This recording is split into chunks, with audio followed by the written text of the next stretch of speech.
Hi friends! Thanks for tuning in.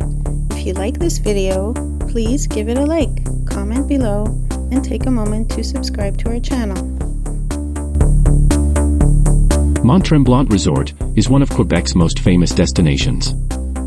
This place is known for its outdoor activities, vibrant village life, and stunning mountain views. Mont-Tremblant Resort is nestled at the base of Mount Tremblant, one of the highest peaks in the Laurentians. The resort is surrounded by forests and overlooks stunning lakes, making it a favorite for visitors year-round. The resort first opened in 1939 and was one of the earliest ski resorts in North America. Over the years, it has grown into a world-class destination for both winter and summer activities. Its pedestrian village was designed to blend with the mountain's natural beauty, while offering everything a visitor could need. In the winter, Mont-Tremblant Resort is a hub for skiing and snowboarding. With over 100 trails and a mix of terrain, it's perfect for beginners and experts alike. Snowshoeing, ice skating, and even dog sledding are popular activities here. When the snow melts, Mont-Tremblant Resort transforms into a summer paradise. The gondola ride to the summit offers incredible views of the surrounding mountains and lakes. You can hike, bike, or play a round of golf on one of the resort's picturesque courses. Nearby Lake Tremblant is ideal for swimming, kayaking, or simply relaxing by the water. The pedestrian village is a highlight of Mont-Tremblant Resort. Its cobblestone streets are lined with colorful buildings that house shops, restaurants, and cafes. There's always something happening here, from live music to seasonal festivals. Thanks for joining us as we explore Mont-Tremblant Resort. Whether you're here for adventure, relaxation, or family fun, this place has something for everyone.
Thanks for watching!